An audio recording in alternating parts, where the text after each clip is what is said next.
Shri Sai Ram. Respected elders, sisters, and brothers, firstly, let me wish all of you a very happy Vishu and welcome to the 7th anniversary and the 84th Samarpan, which is held on the 3rd Sunday of every month. Samarpan is an offering of gratitude from the alumni of the Sri Sathya Sai Educational Institutions. Through Samarpan, we are able to relive and cherish the wonderful memories that we've had with our beloved Lord. In today's Samarpan, we have Shri Padmanabha Pai, who will be sharing his experiences with us. Shri Pai completed his BE in Production Engineering from KREC, Surathkal. He subsequently went on to do his MBA in Marketing and International Finance from the University of Hartford in Connecticut in USA. In 1984, he joined his family business, which was MS Pai and Company, a 50-year-old business house specializing in building materials and petroleum products. Mr. Pai hails from a family of devotees who have been devotees for the past 5 decades. His father, Shri MS Pai, and mother, Srimati Meera Pai, were the state coordinators in Karnataka. In the year 1979, Bhagawan himself visited the home of the Pais in Mangalore, and it was a momentous occasion for their family. In the year 1980, Bhagawan conducted the marriage of Shri Pai and Srimati Priya Pai, who is currently the Mahila Service Coordinator of the Shri Sathya Sai Seva Organizations, Karnataka. Shri Padmanabha Pai has been serving in Bhagavan's divine mission in multiple roles. He is the member, Sri Sathya Sai Trust, Karnataka. He is the trustee of the Sri Sathya Sai Educational Trust in Karnataka. He is the district president of the Sri Sathya Sai Seva Organization, Dakshina Kannada. He is the executive committee member of Canara High School Association. And he is also a trustee in the Sri Venkatramana Temple in Mangalore. Without much ado, I request Shri Padmanabha Pai to take the stage and share his treasure trove of wonderful experiences with our beloved Lord. Jai Sai Ram. Om Sri Sai Ram. I wish to offer my most humble pranams at the divine lotus feet of my beloved Swami, of my beloved Master. Let me first of all thank Swami for the opportunity bestowed upon me today to speak a few words about my experiences. After that lavish introduction, I don't know whether I deserve that kind of introduction. I also thank the Samarpan team for this invitation and the love they have showered on me and my wife since morning today. My beloved father, Shri MS Pai, who was the state coordinator for 4 districts in Karnataka, in one of his speeches in a village, those days when we did not have social media, we did not have MP3s, CDs, MP3 CDs, we did not have videos. They used to go from village to village with a 16mm projector showing Swami's movies of programs across the country.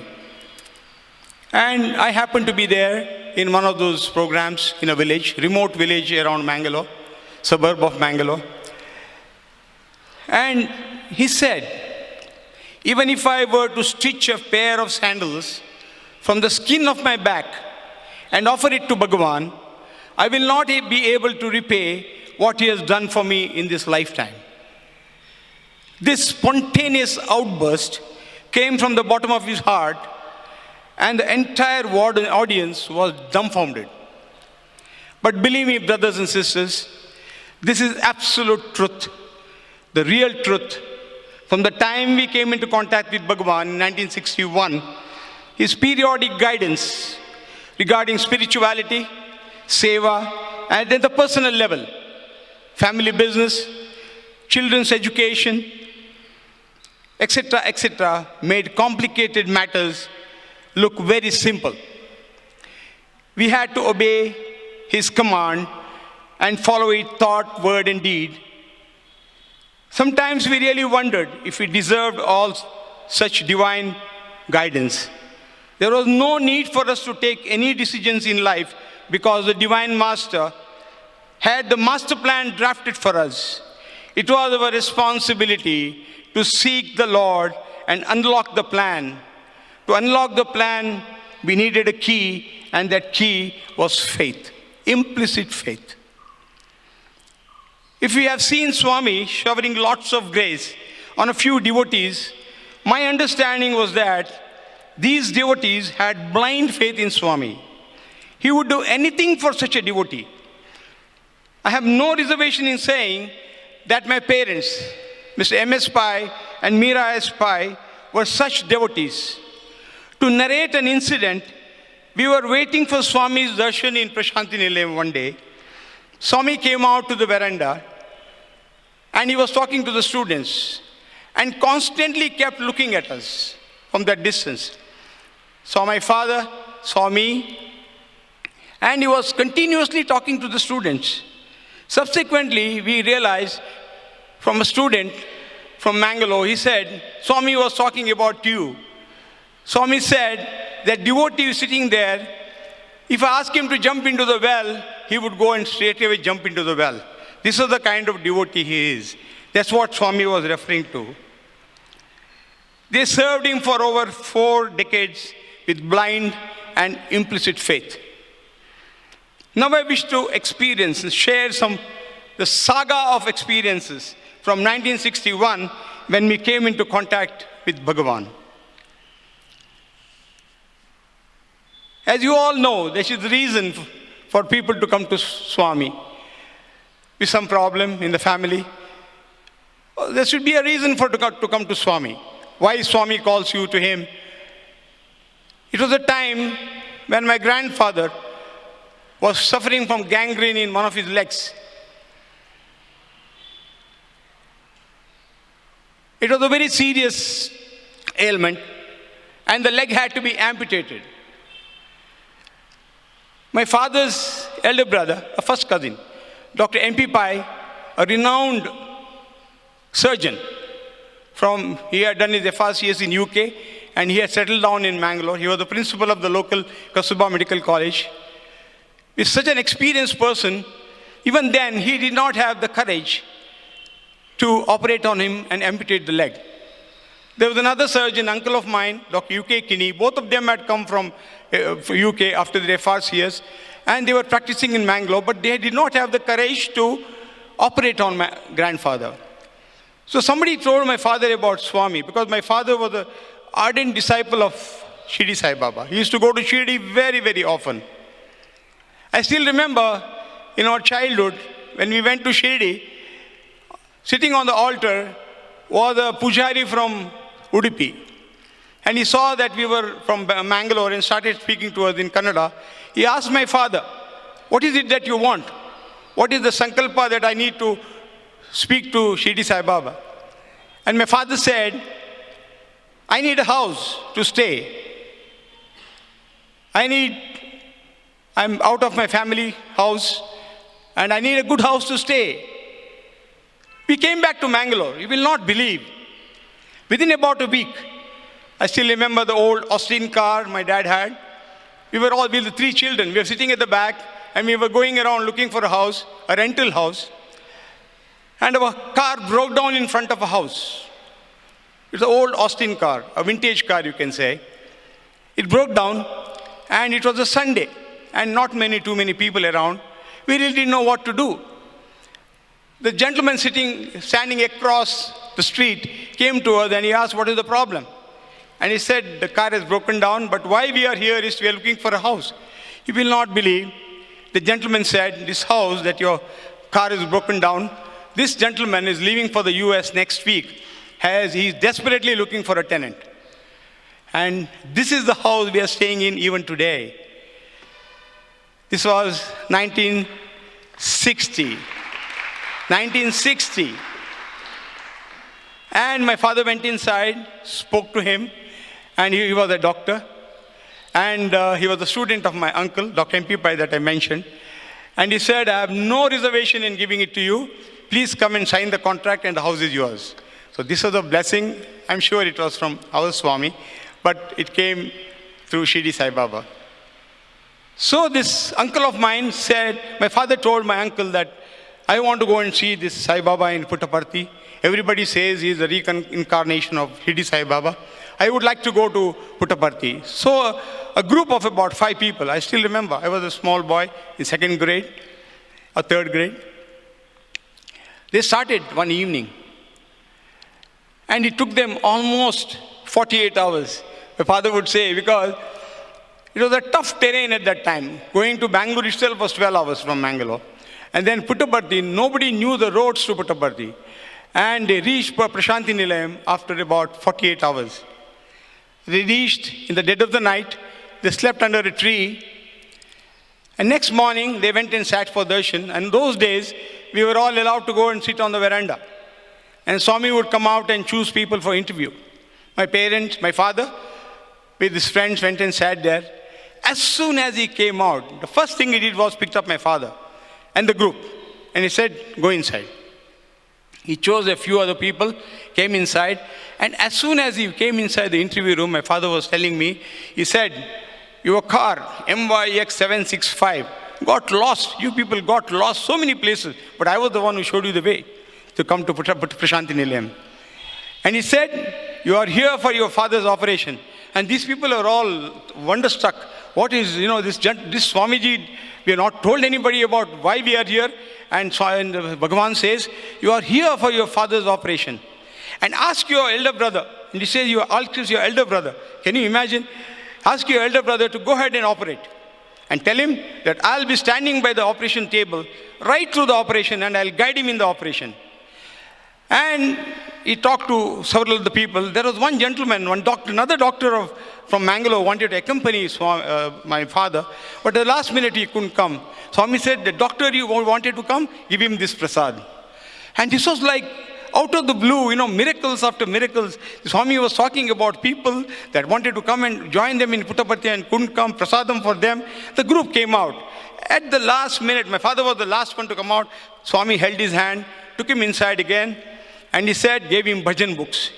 He did not give the other people bhajan books or anything like that. Gave him bhajan books and he said, next time you come with your family. So they came to Mangalore. My father convinced my uncle, and my uncle was a very religious person. As a matter of fact, he's such a great person. The government of India just recognized last week, 4 days ago, they have a first day cover and a stamp in his name because it is his centenary year. It would have been 100 years if he was alive. They have released a first day cover and a stamp in his name as a great surgeon. He was an awardee of B.C. Roy Surgeon Award in India. And he convinced my uncle to go ahead with the operation. The operation went on. He and my other uncle, my mother's elder brother, Dr. Kinney, these people operated on him. And as the amputation was over, and as they were putting sutures on, my grandfather started speaking. My grandfather was a very learned man. He was the chairman of quite a few companies in and around Mangalore. He started speaking in English. He said, a man with a halo on his head and a red robe, and he said his name was Sai Baba, was standing next to you. He was telling my uncle who had operated on him. He said he was standing next to you. And he was the one who's guiding your hand, cutting my leg. And both my uncles, the surgeons, were absolutely shocked to hear this. So as they were putting sutures, and they were really worried whether he would come back from anesthesia. But he said, and this Swami said, just before he said he just left. And before he left, he said, I will give you darshan again. And he left, he said. So immediately my uncle came out and told my father about the miracle, and that is how our connection with Bhagawan started in 1961. From then on, it was a regular feature for the family, that is my parents, and we were 3 children, 2 sisters, 2 elder sisters and myself, to go to Prashanti Nilayam or Brindavan at least 2 times a year. Bhagawan, in his infinite mercy, gave us an interview practically every visit of ours to Swami. What a blessing it was. 2 to 3 days max we would stay with him in Prashanti Nilayam or in Brindavan, and we had an interview with the family. Swami would always tell us to come often. He would tell us that time, there will be lakhs of people in Prashanti Nilayam. Come as often as possible and take chances of his darshan, sparshan and sambhashan. In the future, there would be so many people, and he used to tell us that interviews would be very difficult. Their parents would attend all the functions like Mahashivaratri, Guru Purnima, Dasera, birthday, year after year. The kind of service they did in the canteen was incredible. There was not enough of infrastructure. I remember from my childhood, people had to sit on the floor and have food. And every time one group was done eating, they had to literally sweep the floor and get ready for the next batch to come in. They did not have tables and things like that. And my parents used to really, especially during Dasera, the longer functions, 10 days, they used to really work so hard, 1969, my father was going through a very, very bad patch in his business. I'm very frank about it. I have no reservation, no inhibition in saying it's my father's life was a rags to riches story. Riches, spiritual riches, material riches, whatever you call. He was going through a very bad patch in business. Swami was our savior.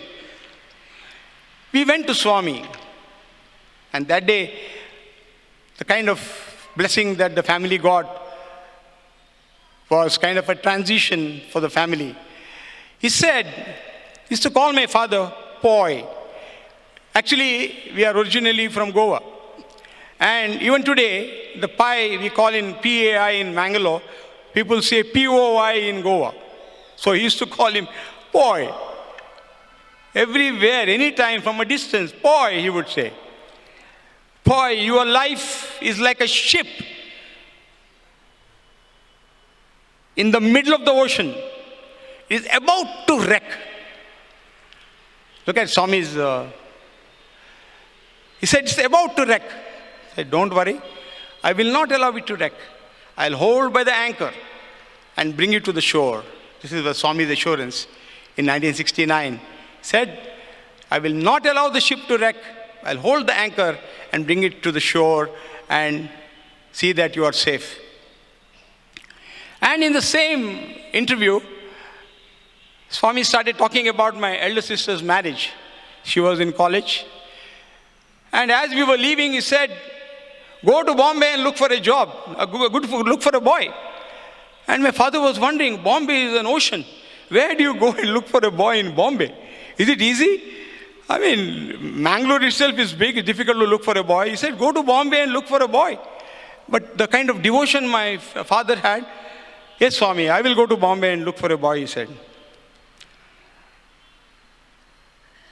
When we came to Mangalore, like Swami, he said, I'll bring you to the shore. My father found a very good financial partner for his business, and the business started improving.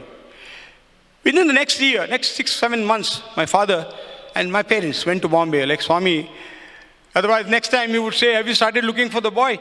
So before the next trip, he had to go to Bombay. So he went to Bombay, started looking for a lot of relatives in Bombay. Those days, people would, now like people come to Bangalore to settle down, people would go to Bombay looking for a job and settle down in Bombay.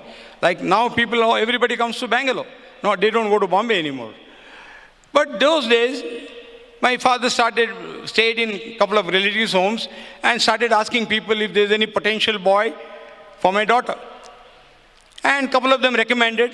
They went to a house. My father used to tell me, they went to a house. As they entered, they saw a big picture of Shri Sai Baba. And he said, maybe this is the house. Swami is Swami, Shri Sai, Sathya Sai. So then they started talking. And next day, the parents said, no, my boy will not get married for next 2 years. So they had one more day to stay in Bombay. And the last day, the day before they left for Mangalore, somebody told him about another place in Mahim where they were looking for a potential alliance for their son. When they walked into the house, this, my father said, there was a picture of Swami with Abhayasta like this. And they sat down, talked, and the parents said, we have no say in the marriage. The boy has to choose the girl. So they said, we'll exchange the horoscopes, send the picture of the boy to the girl to America for the boy to see.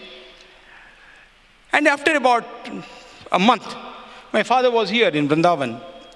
And as soon as he went inside, Swami started saying, "Poi, poi, America, America." And he said it about 10 times. "Poi, poi, America, America." Then he said, "Your daughter's picture, photograph in US has been approved by the boy. Look at this. He's been approved by the boy. And you will have this marriage very soon. And you have this marriage in Mangalore." Swami said, the father said, "Swami, I want to have it here." He said, "No, this is your first family marriage and the whole town should know about it. So have the marriage in Mangalore." And you will not believe. Next morning he started from Bangalore to Mangalore. And the previous night, we had a telegram from Bombay. The boy, they approved the girl. Come to Bombay for further discussions. And Swami had already told my father. Father was so excited to tell us what Swami said. And we were also excited to tell him about the telegram when he reached Mangalore. And then my parents went to Bombay. And Swami happened to be in Dharmakshetra. Look at this. Look at the coincidences and the kind of blessings. Swami, like I said, blind faith, he would do anything for you. Anything for you. Dharmakshetra, the boy's father and my father were sitting in such a big crowd. You know, the Dharmakshetra those days was unbelievable. I had been there a couple of times. And Swami saw my father from a distance, straight away came to him, materialized Vibhuti and gave both to the boy's father and my father, kind of reinforcing that the alliance should go through. And they were convinced. The boy came, invitations were printed, and it was about a week before the marriage. It was Guru Purnima time in Puttaparthi, and somehow my father felt, being the father of the girl, there was no time for him to go to Puttaparthi. It was a lapse on his part, I think. And my uncle, there was an uncle of mine in Mangalore who was a great devotee of Swami. Swami used to just love him, Mr. Mukunda Prabhu, very old devotee. He and Raman Rao were the two major sevadals on those days. And this uncle took the invitation and gave it to Swami. Swami said, "What is this? Boy is not coming? He has sent the invitation through you? I got him the boy, did the alliance? No way, you ask him to come down immediately." So he sent a telegram. So the telegram, used to come at the dead of the night, 12 o'clock, 1 o'clock, and he used to deliver. Look at the kind of commitment this postal department has those days. The telegram said, "Start immediately. Swami wants you here." And it was Guru Purnima day. And Swami was distributing Tirtham, the Amrit. And people were lined up. And when my father reached, practically he was the last person to receive this Amritam. And when he received, Swami said, "Oh, you have come finally." And that afternoon, Swami asked him and my uncle to come upstairs in his room in Prashanti Nilayam and fired him for 15 minutes for not giving the invitation himself, sending it through Mukunda Prabhu. But one thing I'm telling you, if he fires you, it's very good. Next 15 minutes, you're going to you'll be in heaven. If he fires you, that means he loves you so much. And you're going to be in heaven the next 15 minutes. So after that he said, my father started crying. And he said, "Don't cry. The only reason I wanted you to be here was because I wanted to give a nice gift for your daughter. Your first marriage." And he materialized a beautiful, absolutely beautiful, ladies and gentlemen, brothers and sisters, a Navaratna ring, that size, earrings, those days, and you will not see the amount of people that came to see those earrings. Beautiful pair of earrings for my sister. And he said, "Why I am giving you earrings is that I want you to hear only good news from America." He's going to the US, and I want you to hear only good news from America. And those pair of rings, she still cherishes them. I tell you, Swami remembers every single talisman that he has given to devotees. If he sees you not wearing them, he will ask you where it is. I'll tell you right now, 1980 when I got married here, she was wearing those rings and Swami came to her and said, "I gave you those rings, isn't it?" So look at that. This Swami remembers every single talisman that he gives. So he came to Mangalore, the marriage was celebrated, and Swami said, right after the marriage, come to Brindavan and I'll talk to you people. He gave 2 hours, an incredible interview, telling my sister how to lead a life, how to lead life in her in-laws' house, how to behave in her in-laws' house, what kind of commitment she has towards her in-laws, and things like that. Went on for about 2 hours. And then he said, go to America and have a good life, very good life. And my brother-in-law was doing his PhD in pharmacokinetics at that time at University of California in San Francisco. And when she went, after about 6 months, he got his PhD. He had dedicated his thesis to Swami. This thesis is dedicated to Bhagawan Sri Sathya Sai Baba. And he couldn't come, so he sent it to us here. I still remember, it was late evening, one Brindavan. We used to sit in 2 rows here. The building never existed at that time. Devotees used to sit in 2 rows in front of the gate. Swami came at about 4:30 in the evening. And he saw the book in my father's hand. He said, asked him, what is it, Swami? And he explained to him that the thesis is written by my son-in-law. He said, come with me. He took him all the way. There was a shed at the back where Swami used to talk to students. Right at the back, where that building is. There used to be a shed earlier. And Swami took him there, made him speak for about 10 minutes to the students. Then he said, look at this. My devotee in America has dedicated the thesis for PhD in my name. And he took the book and wrote, I am with you, in you, be happy.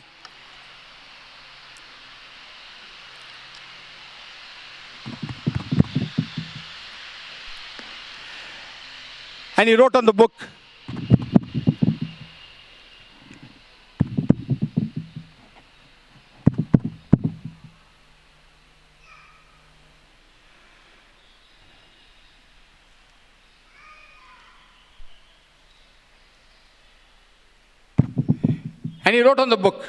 I'm with you, in you, be happy.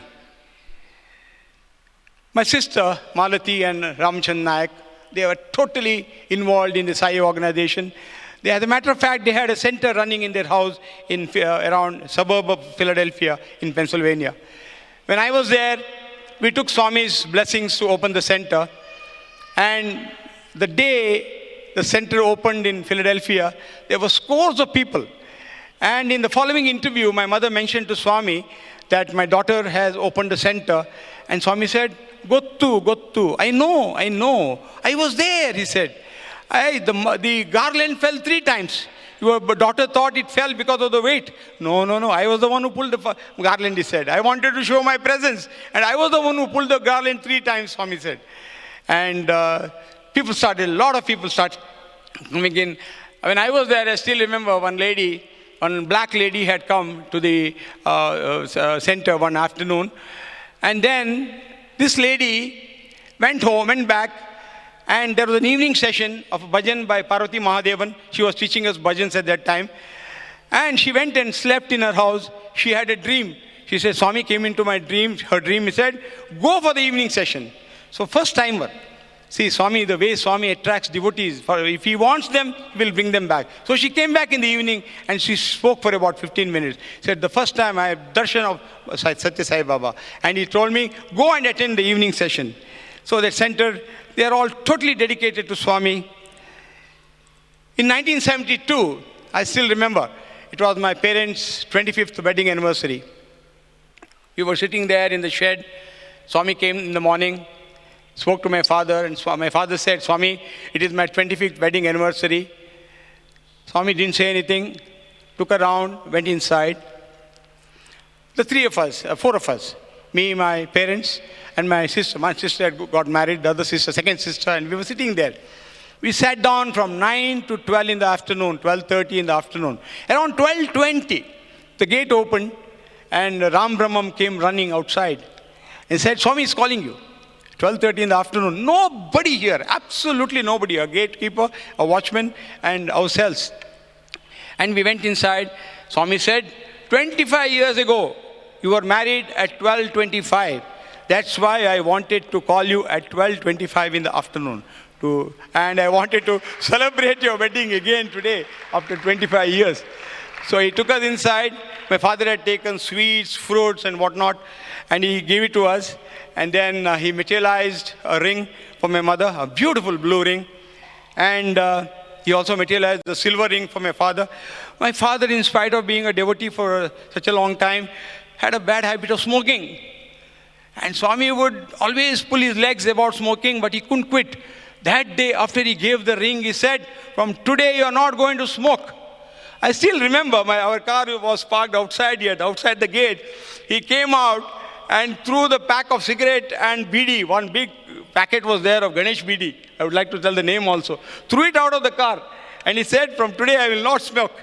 That was the end of it. When Swami wants it, puts his foot down like that, that's the end of it. Gave him a beautiful ring. So how can you smoke with his ring on his hands? You can't smoke later. So he came out and threw the BD out, and from that day onwards, he never smoked. And as I was leaving, he asked me, "What are you going to do in the holidays?" "Swami, I'm going to finish." I was doing my engineering. He said, "Swami, I'll finish my exams on the 2nd or 3rd of May. And he said, "I'm conducting a summer course in Indian culture and spirituality. I want you to come and join the course," he said. "Swami, if I'm late, will they allow me?" I said, "Don't worry, I'm here." So I finished my exams in the night. Excuse me, I'd like to have some water.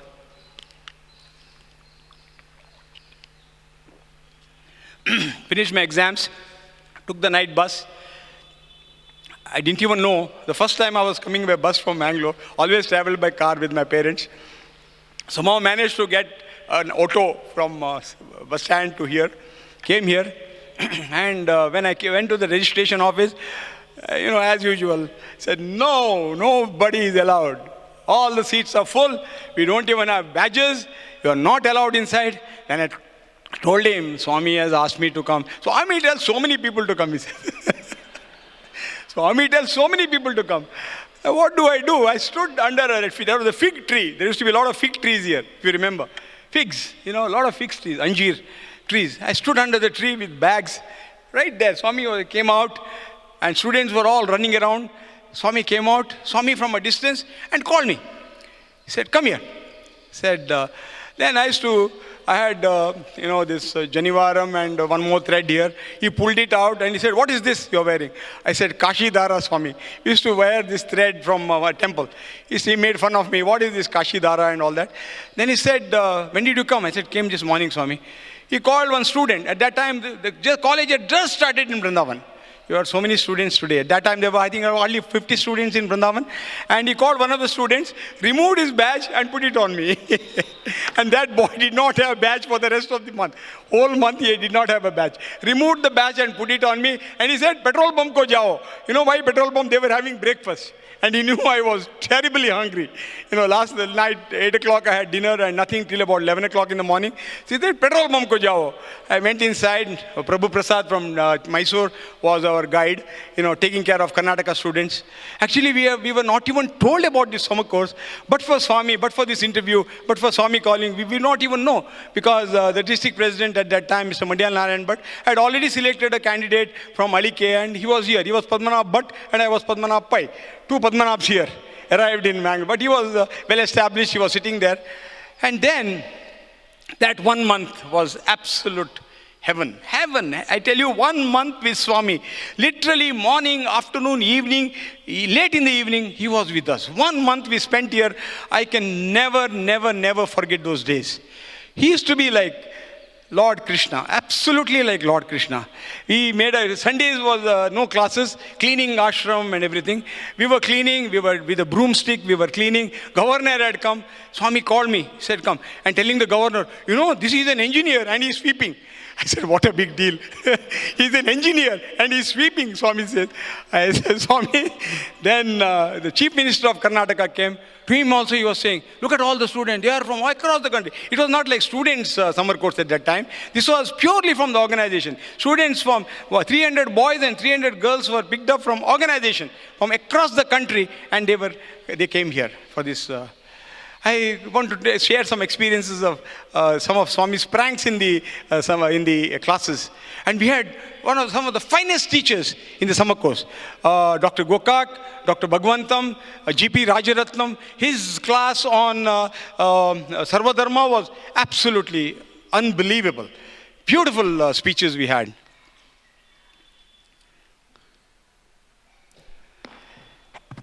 Then we had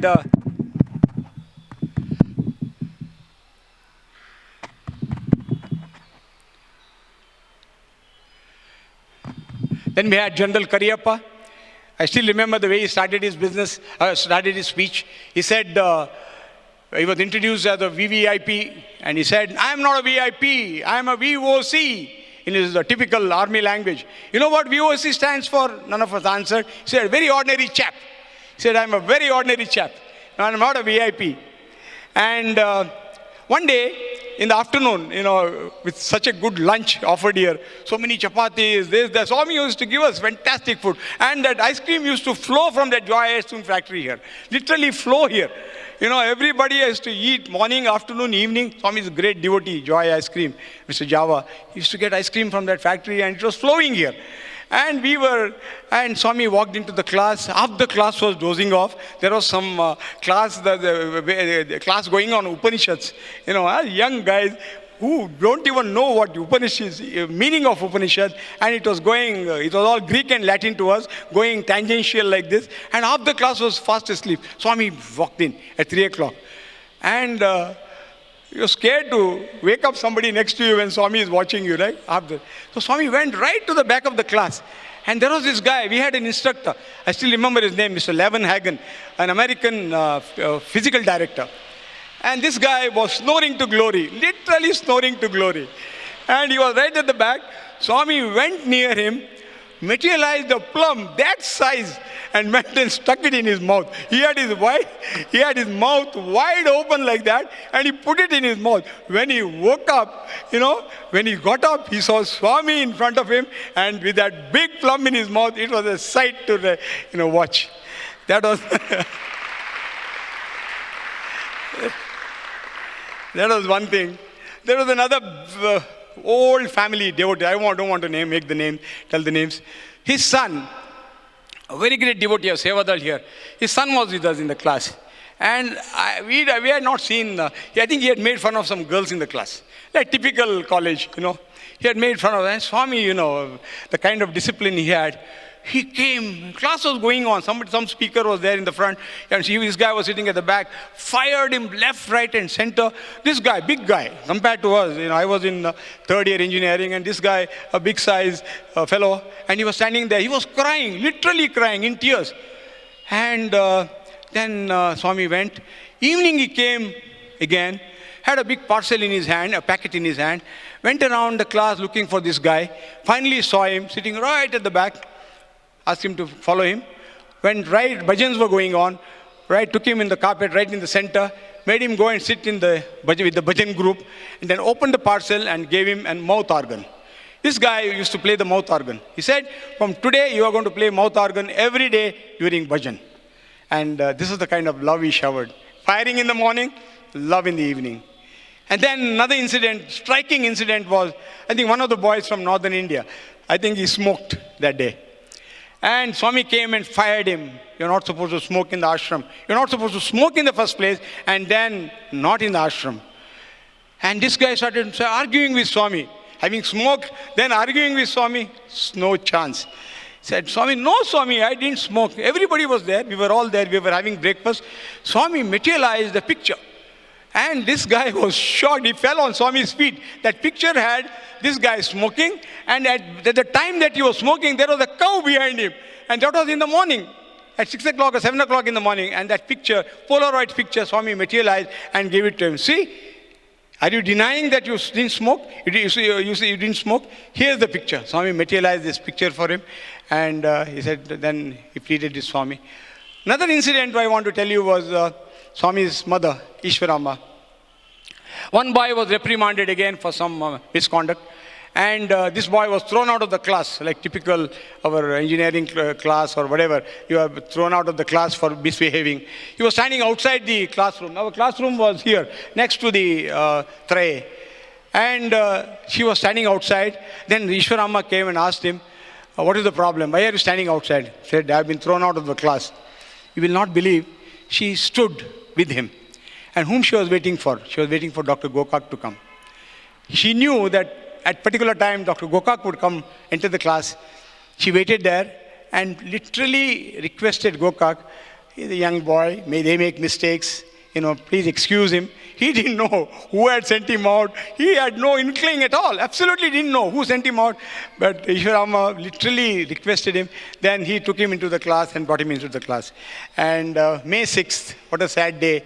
So we lost Ishwarama here, and we were witnesses to that. We were all here. We were having the classes. Nothing was disturbed. Till about afternoon, we did not even know that she had passed away. And Swami made all the arrangements for her to be taken to Prashanti Nilayam and for the Samadhi and everything. And that was one, very sad event during the summer course. Anyway, am I inspiring you people? Swami, I can go on?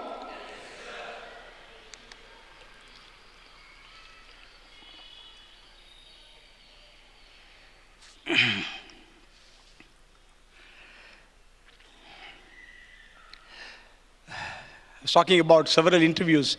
Every 2-3 months we would come and we had an audience with Swami. We were so lucky. Sometimes we, like I said, we really wondered whether we deserved this kind of attention from Swami.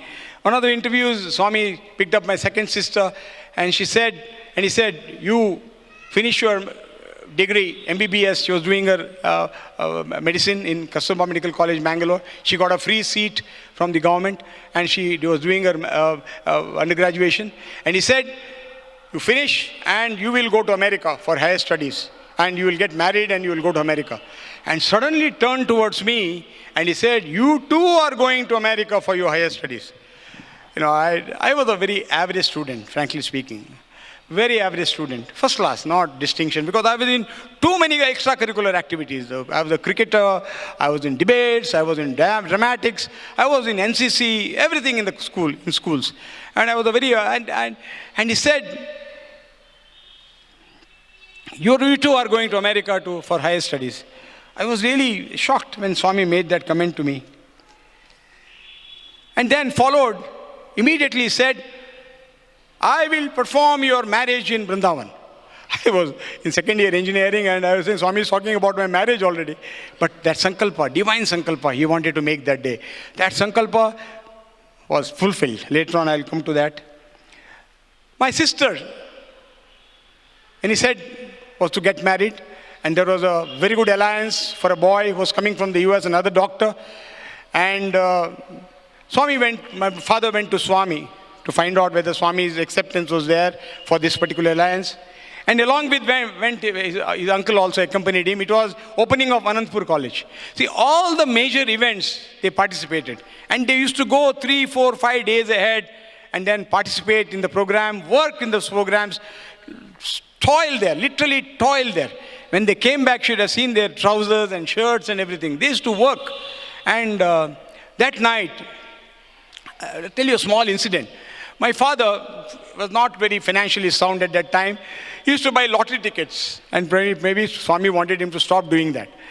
So he said, if I get this 1 lakh, Swami, 80,000 I'll give you, 20,000 is for me. Swami, my father went to Anandpur for this. And when they reached there, Swami was supervising the work for the finishing of the institution there. And Swami called my father and he said, give 80 rupees to this carpenter. He had said 80,000. Give 80 rupees to this carpenter, he said. And that was the end of it. My father stopped buying lottery tickets after that. So he gave him the 80 rupees. And not that Swami couldn't afford 80 rupees, but he wanted to tell him that your 80 rupees is enough for me. I don't want your 80,000 rupees. And after a couple of days, one night, at about 8 o'clock in the night, they were all asked to come upstairs to Swami's room. And Swami made them sit in front. And Swami asked my father to go and fetch a glass of water, which he did. Swami held the glass in his hand and put his finger in and started stirring like this. And as he was stirring, my father was saying, vapors started forming on the outside. Vapors started forming. It had become ice water. And Swami said, you are all so tired today, I am going to quench your thirst and you will have, all your tiredness will be gone. Have little bit of this water, all of that. I said, I brought it all the way from Ganges for you, straight from Ganges. Have this water. And they all shared this water. My father was saying it was so soothing. And next thing he said, told my father, come with me. And as he was walking on the corridor, rest of them were sitting there near Swami's chair. My father told him about this alliance. Yes, I know, the boy is very good. He said, go ahead with the alliance. But this next sentence, out of the blue, he said, don't share about this particular alliance with your uncle who's sitting next to you. My father was shocked, absolutely shocked. Then he said, this uncle of yours has also recommended another girl to this boy. Where is Mangalore? Where is Karkala? Where is this place? And here Swami is telling my father that don't discuss about this alliance with this uncle who is sitting next to you. Can you imagine? I mean, divinity, Lord, only God, Lord can do it. Swami is the Lord of the universe. And Swami, my father, came back and the marriage was finalized. Friends, I'll fail in my duty if I don't tell you about this couple, Dr. Geeta J. Kamath and Dr. J. Prakash Kamath. She is an hematologist, oncologist in the US, and my brother-in-law is a gastroenterologist. And the kind of seva that they're doing in the super specialty hospital in Puttaparthi, Prashanti Nilayam, and in Brindavan is absolutely phenomenal. They are, the last 30 years, 3 decades, they have been conducting international medical camps in Prashanti Nilayam. Thousands of patients they see. I remember last birthday, they were here, Guru Purnima, last year they were here, they saw in 3 days, they saw 4,000 patients. All the local people, they flock to that medical camp and they see, they come and take advice, medical advice from them. And this is the opportunity that Swami has given them to lot of places. Haiti, there was a huge, you remember, there was a earthquake. And even the president's palace fell down. There was no place for people to stay. 50 doctors from the US rushed within 48 hours to the US with tons of medicine, water, whatnot. They all rushed there, and my sister happened to be there along with them. And she was saying they were all put up in tents and they were vaccinating people, thousands of people, all the medicines that they had taken, they were taking care of. And one girl, she told her experience, when this earthquake happened, this girl of the Sai Center, she was trying to help a patient in a nursing home. And this patient was sitting next to the patient, and suddenly the building collapsed and she was flat on the floor and she didn't know what to do. She was not hurt. Then Swami came and told her in her ear. He said, start chanting, Asahaya Sahayaya Namaha, Asahaya Sahayaya Namaha. Swami came and told her in her ears. And she started chanting, Asahaya Sahaya Namaha, one of the Ashtotaras. Asahaya Sahaya Namaha. And the moment she started chanting, one of the walls had a small crack. It opened up and she was out of it. She popped out of the building. And she was saying, Swami was, she was narrating this experience in their tent. This is the kind of service they do. There was earthquake in Nepal, they rushed to Nepal. Some of these overseas doctors, the kind of service they do is absolutely phenomenal. The spirit of service they have, it's really mind-boggling.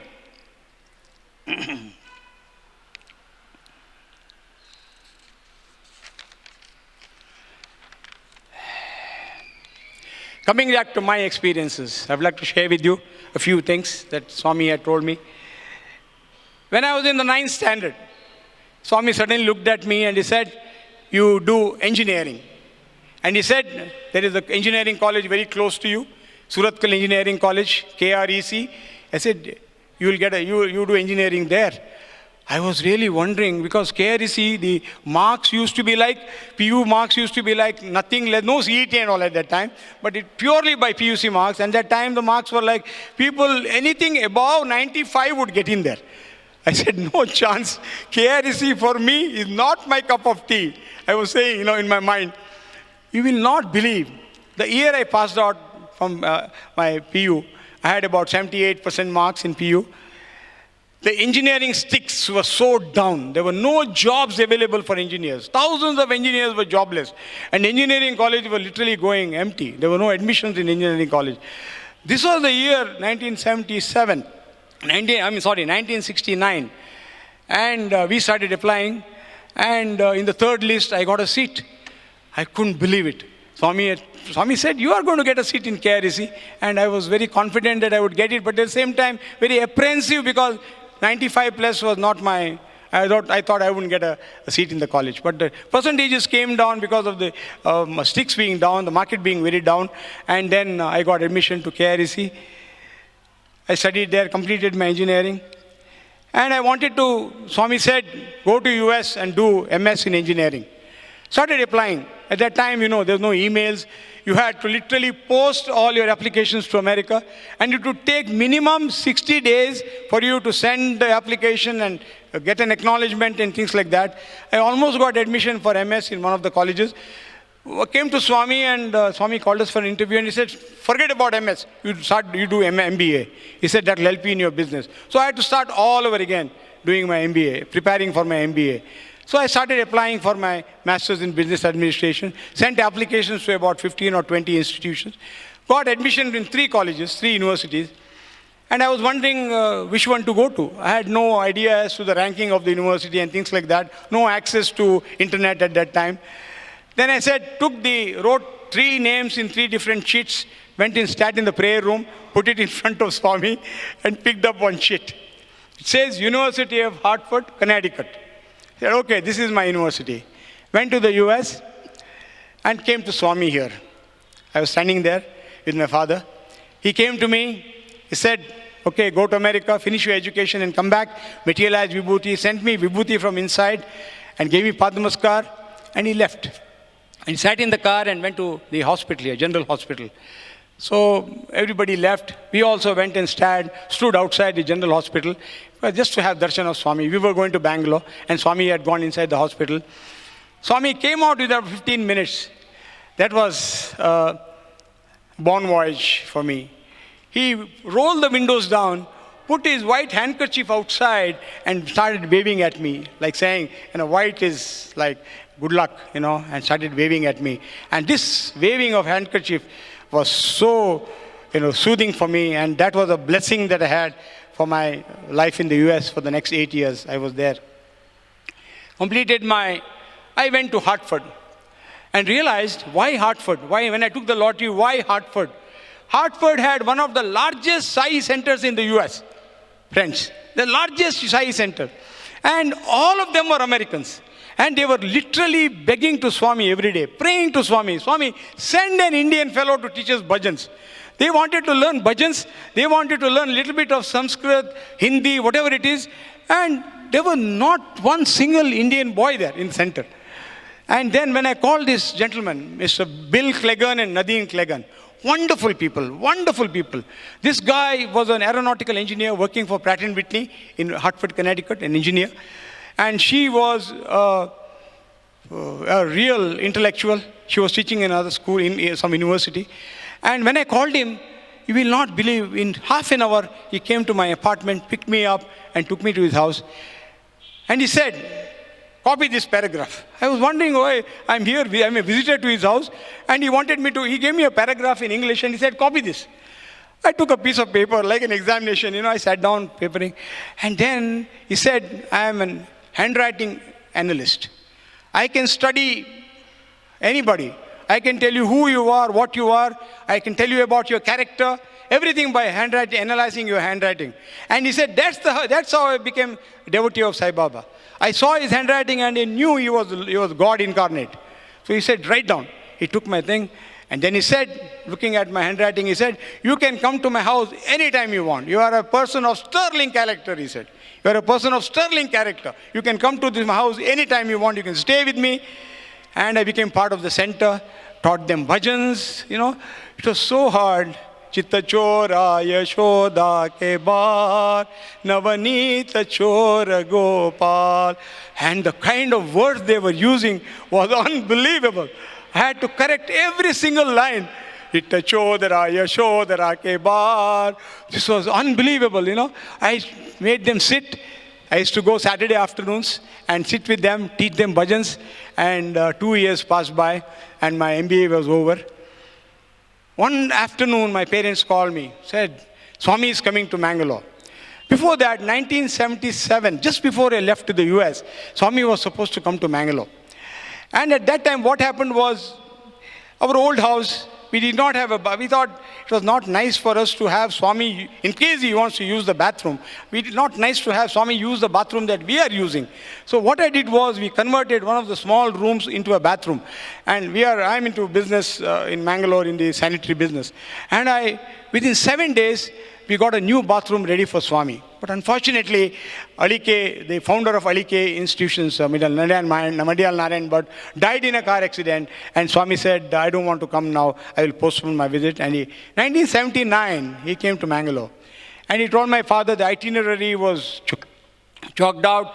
And he said, Swami will go to Chokadi, go to Alike, and then come to our house, and then go to Udupi, Manipal, to inaugurate a Gopal Krishna temple. And then, when he came to the house, when he reached Mangalore, in the airport, he asked my father, called my father, made him sit in front of the car. He said, you sit in the front. At the back, there was Swami and Colonel Jogarao sitting at the back. And as soon as he sat in the car, as they were driving, he said, where is your son? What is he doing now? Said, Swami, he is in the US. He has just completed his education and he's looking for a job. Says, I have selected a girl for him. You tell him, you ask him whether it is okay if I select a girl for him. I've already selected a girl for him. You asked him, tomorrow I'm coming to your house, I want an answer. And my father, no STD at that time, right? You had to book a trunk call to the US. You book in the morning, you'll get a connection in the evening. Somehow they were able to contact me. And then he asked me, he says, Swami has selected a girl for you. And Swami is coming to our house tomorrow and he wants an answer. I said, fine. My father, I still remember my mother telling me the girl could be Telugu, Malayali, or Tamilian. I said, anything is fine. If Swami says that girl is good for me, she's going to be my wife. I said, no problem, go ahead. So Swami next day came to the house. As soon as he came in, he said, boy, go and bring my bag. He said he was so tired. And he had so much of dust on him because of the dusty roads in Chokadi, Alike. At that time, there was no asphalting, proper asphalting. He said, he went to the room. We had a room for him. And he went and had a look at the bathroom. It was unused for about 3 years, kept for him. And I was so thrilled because I worked, literally soiled my hands, fixing that bathroom, making the new bathroom. Along with the workers, I was working myself, fixing the tiles and everything. I was so happy that Swami used the bathroom. Swami had a nice shower and he called the family for an interview in his room. And he asked, what happened? Did you talk to your son? He said, yes, Swami, we spoke to him and he has agreed. And his Swami says, I knew even before I knew he would agree. So then Swami went back and called my wife, state coordinator now, Priya, and her family to Prashanti Nilayam. And that day, Swami came out of the interview room, saw my father-in-law. I would like to briefly interrupt and say a few words about my father-in-law. He was a great devotee of Swami. The kind of seva he did is absolutely phenomenal. You see all the doors, windows in the Prashanti Nilayam, in all the quarters, and up to the university building, all the timber, all the finished goods for that, the doors, windows, everything was supplied by him from Karwar. He was basically a timber merchant. He never used to make furnitures or things like that.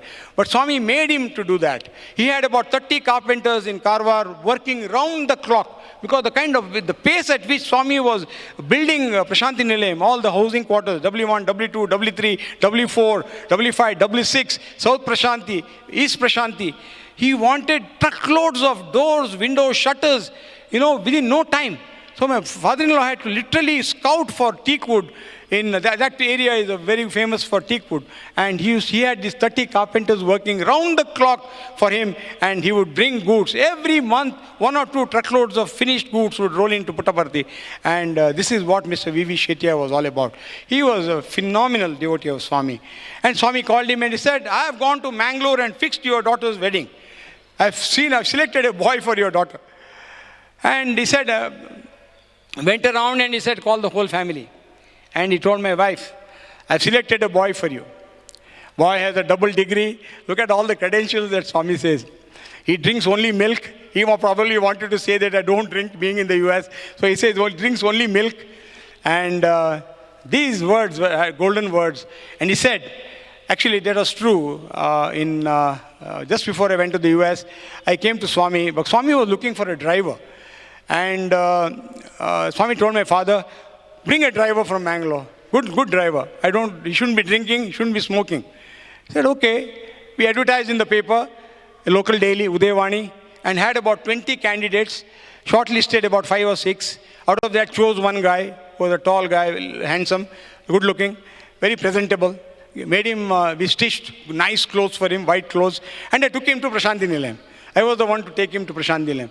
And I went and met Mr. Kutumbarao, and he said, go and stand in the Purnachandra Hall. Swami is coming there at about 10 o'clock. I went and stood with the driver. Swami came. I said, Swami, driver, he smokes. He says, Swami, just looking at him, he says, he smokes. I felt like slapping this guy. Except getting it in writing from him that he doesn't smoke, I have screened him. I said, no, I don't smoke at all. Then Swami went inside. That was the end of driver. So I asked this guy, do you smoke? Once in a while I smoke, he says. So that was the end of the driver. I stayed in Dasara, stayed in Prashanti Nilayam for about almost 1 month because I wanted to be there. And letters after letters they started giving Swami, I would like to be your driver. I would like to be your driver. He came a couple of times, smiled at me and he went. I thought, finished, I am going to be a driver now. Nothing happened. It was time for me to go back. I went back. And he told my wife and my in-laws, he came to be my driver.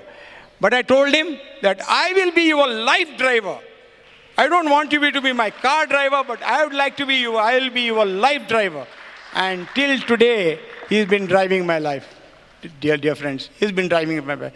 And this I came through my wife after I got married. So he spoke to them. And then again, Brindavan. Brindavan has been a very lucky place for us. Very lucky place for us. Most of the, auspicious things, occasions were celebrated here. I was in the US. I just got a job and I was working. And he even told them how much I was earning in rupees. He had converted the dollars into rupees and told them, just to tell them that, he had something with him to take care of your daughter. So he even told them that he's earning so much. He's earning 40,000 rupees. Big deal. It was some $700-800 at that time. And then my parents, her parents, and my wife, my would-be wife, they were called here. And in absentia engagement. I was not here. I had not even seen my wife, not even seen her picture. And I get a phone call saying that you are engaged. You are engaged. I said, okay, fine. I have given permission. Any girl is fine. Did not even bother to ask what my wife looked like. Did not ask a word. Then it was almost 1 year. I had some issues with my visa. I couldn't come back. So it took 1 year. And Swami was getting very impatient. And in between called them for a couple of interviews and started asking my wife, are you getting letters from the US? What is she writing you? How is she addressing you? Things like that. And then 1st January 1979, this is not a dream. It was a vision, I should say. Old mandir inside, in the garden. I was there, Swami was there, my father and my father-in-law. The 4 of us were standing near a tree. Roses were there. I could just even see those roses. And Swami was telling my father-in-law, see, don't worry about this alliance. Alliance will go through, the marriage will take place. He has some visa problem, Swami is telling my father-in-law. It was like we were bodily transported here. And he was trying to tell my father-in-law.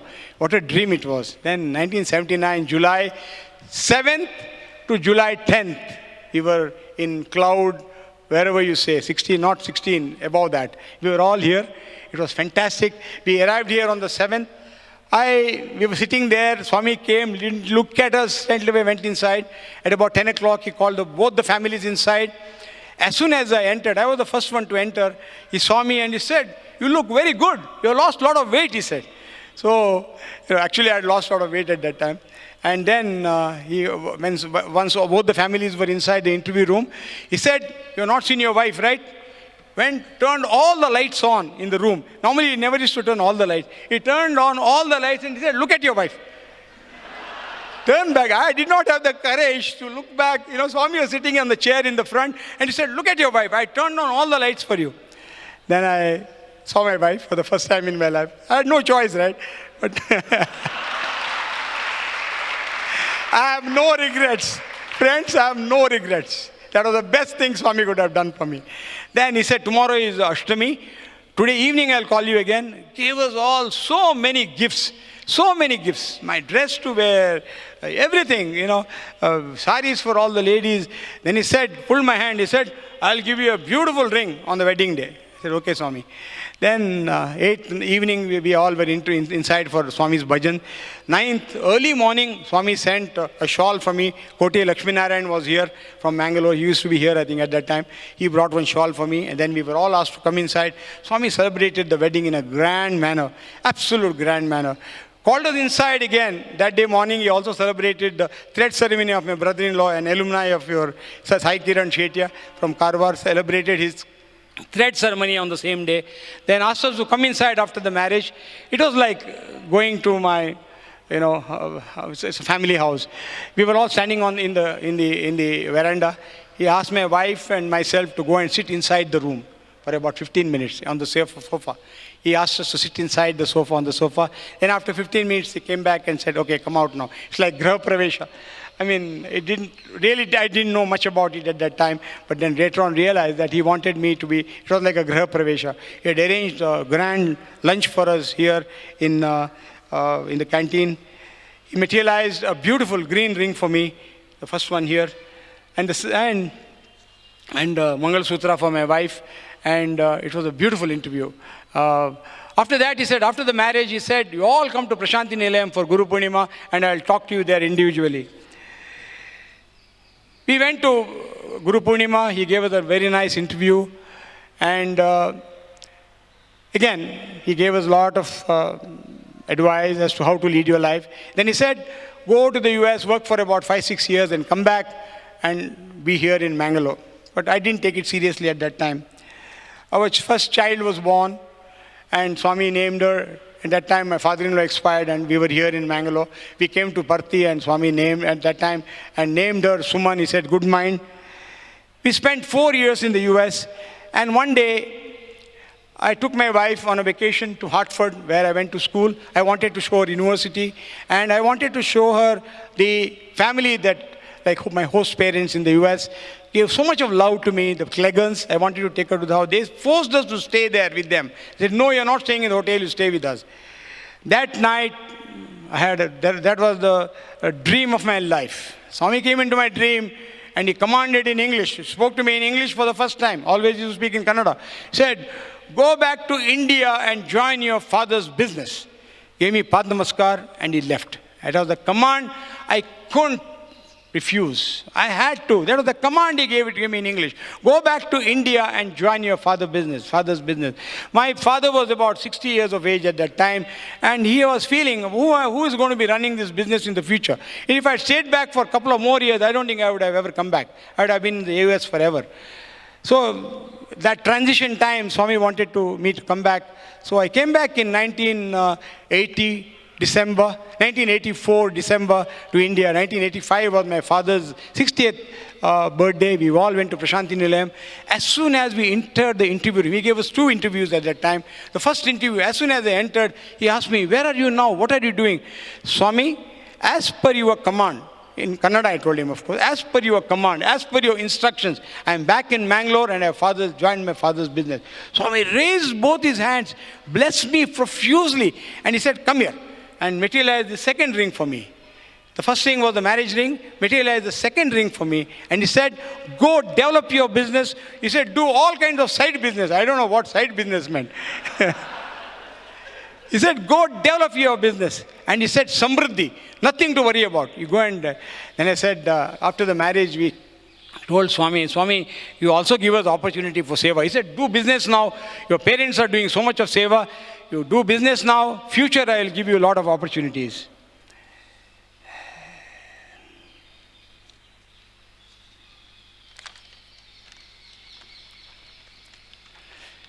Swami's 60th birthday. Normally during 60th, 65th, 70th, 75th birthday, people from Mangalore, around 300, 400 people, we used to go by bus loads to Prashanti Nilayam, and along with us we used to carry 4-5 truckloads of vegetables.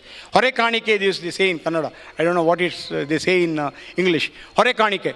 It was, all kind of vegetables which are used in Prashanti Nilayam. We used to carry that, and we used to go to Puttaparthi. And 60th birthday, we handed over all the vegetables were loaded, and Swami said, I'll call the group to Prashanti Nilayam in the evening. He called us inside. He came and gave Padnamaskars to everybody, then spoke for about 15 minutes. When he gave me Padnamaskar, he asked me, how many children you have? I said, Swami, one, Swami. He went further, went to my wife, and he asked, how many children do you have? She said, one, Swami. No, he said, double, two. Yeah, the whole entire Mangalore group have seen that signal of Swami, two. And within about a year, my twins were born. And double is his twins. And we went, Swami named them Aditya and Kiran. He says Aditya came first and Kiran came later. The sun and the sun rays. And materialized a beautiful Shivalingam for him. He said, give them the water. He did not even say Tirtham, because he thought probably we'll call a pujari every day for Aarti, for puja. He said, you do the puja yourself and give the water from the Shivalingam to the children. And that was Swami's 60th birthday, and it was a blessing for us. We also started coming to Swami. Like my parents took us to Swami every summer. We started bringing our children to Swami. We were sitting here in Brindavan one morning. Swami called us for an interview, and it was a Western group. The two of us were called inside. Swami spoke to us for about 5 minutes. Then we all came outside. I said, Swami, I don't feel you here. I don't feel your presence in India as much as I used to feel in the US. I made a comment. I don't know. It just came out of me. I said, I don't feel you as much as I used to feel you in the US. Really, I'm telling you, friends, the kind of grace Swami showers on these devotees. It's like, your parents are fond of children who are abroad, right? You stay with them, you are kind of taken for granted. The children who are abroad get special attention. So it's like that. Swami said, he told the Westerners, see what he's saying? He said, say in English. He said, I told him, sir, I said that in English. And Swami said, under the lamp, darkness. So we are all under the lamp here, and darkness under the lamp. I wanted to quote a few. Then we went to Kodaikanal the following summer, and we were sitting. The Swami said, when did you come? I said, Swami, yesterday, Swami. Then after about 3 or 4 days, he called us for an interview. Me and my 3 children, my wife and my 3 children. I am a lousy photographer. Couple of times I have clicked family photographs and it all blacked out. Those days you never had mobile phones, right? You had SLR cameras and one big flash on the top, and it had to synchronize. And always my camera did not synchronize. And couple of times I clicked Swami's photograph with the family and it all done. My wife used to always complain, what kind of, you have got all these fancy cameras and it doesn't work inside the Swami's room. So we went to Kodaikanal. There again I clicked the photograph. Swami said, come take a picture. And then as we were clicking, there was an American lady who was also invited for an interview along with us. You will not believe why Swami invited there. As soon as she came inside, Swami materialized a huge sugar candy for her, such a big one. And she was holding in her hand. He said, put in your mouth. The whole interview, half an hour, all she did was she couldn't even talk to Swami because she had that sugar candy in her mouth. Then later on we realized why she was called for an interview. Because her whole group was invited and the group was not there. Swami said, I'll call you tomorrow. But he invited her. She took a photograph with her camera. Thank God. When I came out, My wife started telling me, again, if it doesn't come, I don't know what I'm going to do. Then she said, I'll go look for that lady who had taken the photograph. She's from the US. She took her card. Again, the same thing happened. Went to Mangalore, developed the picture. No picture. All black, completely black. Nothing on the picture. Immediately started calling that lady. And that lady was so thrilled that we called her. Said, you have a beautiful picture that what I took with the family. So nice. I put it on a slide. I took her address. I said, I will pay $1 million for you. Please send a slide to me. I told her on the phone. I was joking, but I told her, I'll pay anything for you. She was... I want that picture. So finally, it came by registered post to me.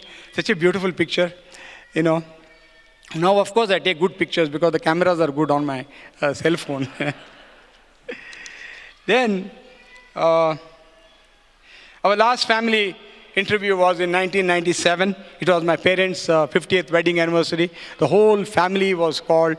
We celebrated my parents' 50th wedding anniversary there. Swami called us inside, gave us a lot of grace, gave us a lot of guidance, started talking about spirituality, how you should lead your lives and things like that. Probably, we were kind of getting signals that probably this is the last time Swami is giving us an interview. He was like very difficult these days, a lot of people and things like that he was saying. And we, his body language, we could see that I think this is the last interview we were going to have. And it so happened that it was the last interview. My first daughter got married to one Dr. Keshav Naik, a cardiologist in the US Navy. And they are in the US. And one day, Swami came into my dream and he asked me, what is your son-in-law doing? Swami, I said, he's a doctor. He's a cardiologist. Swami said, no, he is not a cardiologist. He is an interventional cardiologist. He said, for God's sake, I didn't even know the meaning of what intervention meant. I'm not a doctor. I didn't know what interventional cardiologist meant. Swami said, your son-in-law is an interventional cardiologist. Then I called my daughter. I said, I had a beautiful dream this morning. And Swami told me that your son-in-law is an interventional cardiologist. I asked her, what is the meaning of interventional cardiologist? You will not believe, my friends. You will not believe this. That was the day he had to take a decision in life, whether he was going to be a cardiac surgeon or he was going to be an interventional cardiologist. And Swami made the decision for him. Swami said, you are going to be an international cardiologist. And to make the long story short, why? He's a student of Swami from Kodaikanal and Puttaparthi. And he comes and serves in the super specialty hospital here. A lot of funding is done for the stents that they bring. 180 to 200 patients in 3-4 days. They put stents in here. He used to work in Prashanti Nilayam, but he is doing most of his seva here. For young friends here, today he has reached the Everest base camp. He is a big trekker. He likes to trek. He is a doctor, interventional cardiologist, along with 4 engineers. They trekked the Himalayas up to the base camp. They reached the base camp yesterday and they are coming down now. And he has sent me a message. He is my son-in-law, and he says, I have been constantly chanting Sai Gayatri. There's such a tough terrain to go up 18,000 feet, almost 18,000 feet. I was so scared whether he would go to climb the Everest too, the kind of preparation that they had made, but they were only going to the base camp. And so this is, he comes to the Whitefield Hall. He has resigned from the US Navy now, so I think he's going to spend more time in Swami's hospital. I'm very happy to say that all my 3 children have gone through 9 years of Bal Vikas. They're all alumni of Bal Vikas. Friends, if at all there is a program that Swami has designed for humanity, it is the Bal Vikas program.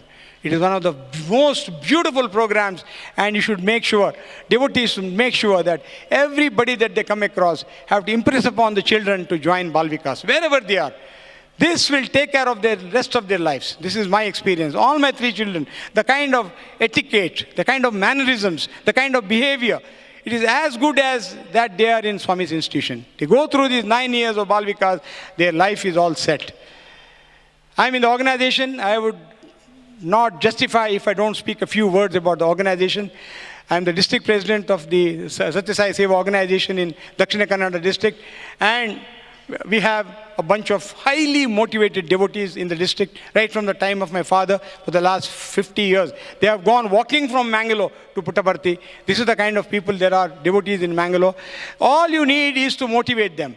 Decentralize the capacity, the kind of, you have the three wings of the organization. Decentralize and give them responsibilities and guide them. All they need is the guidance and the motivation, and it's all said. You talk about any seva that is recommended by the organization, and it is conducted in my district. I'm very, very happy to say that. I'm not doing it. The devotees of South Kannada district are doing it. They have you talk about Vidya Jyoti, we have adopted about 9 schools in our district. We are regularly going and having Bal Vikas classes. We take care of the small, things that are needed in the school. It's unbelievable that these are government schools. The kind of infrastructure that there is pitiable, absolutely pitiable. I'll give you an example of a school that has 5 standards. You know how that school runs? There are 5 cloth partitions. First standard, second standard, third standard, fourth standard, fifth standard. How do you learn in that school? When one teacher is teaching, they can hear, the next class can hear them. This is the kind of infrastructure that is provided. So we are trying to do the best we can in our limited resources we have. Whatever we can give this student, this is known as the Vidya Jyoti program. We have teachers enrolled in the Vidya Vahini programs. We have regularly conducting hope, humanity or positive energy programs in our district. We have practically everything that is written by whatever we are asked to do by the organization is done in our Mangalore, in our districts, Dakshina Kannada district. We have this Sathya Sai school. Chokadi is the premier school in our district. Very beautiful setting, all around mountains. Should all come and see the school.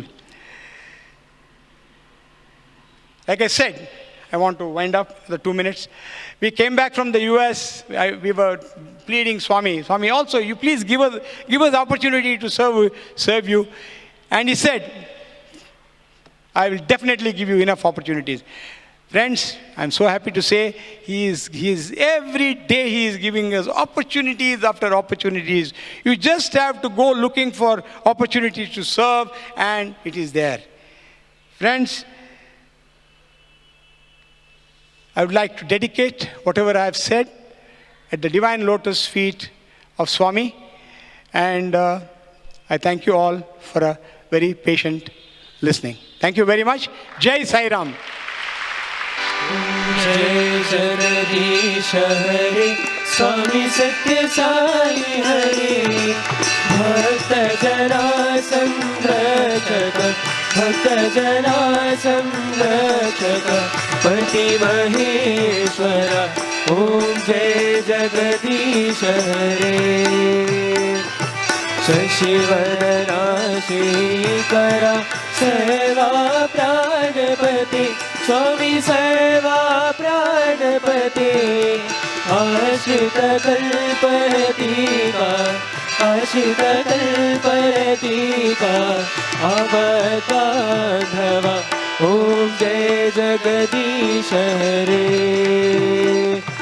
Mata Pita Guru Deva Mariyantayu Neeve, Swami Mariyantayu Neeve, Nada Brahma Jagannatha, Nada Brahma Jagannatha, Nagetra Shayana, Om Jai Jagadish Hare. Omkara Rupa Oja Shri Sai Mahadeva, Sathya Sai Mahadeva, Mangalarati Anduko, Mangalarati Anduko, Mandara Giridhari, Om Jai Jagadish Hare. Narayana Narayana Om Satya Narayana Narayana Narayana Om Narayana Narayana Om Satya Narayana Narayana Om Satya Narayana Narayana Om Jai Sadguru Deva.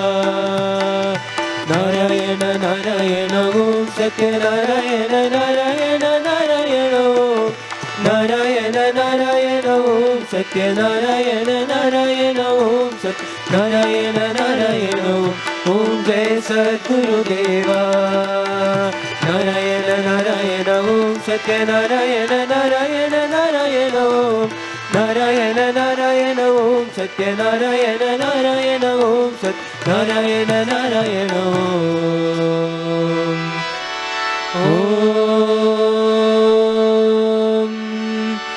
जय सद्गुरुदेवा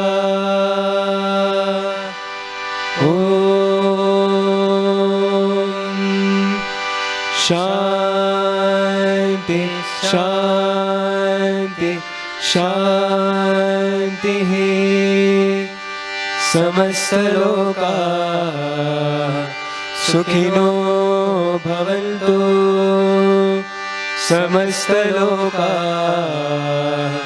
सुखिनो भवन्तु समस्त लोका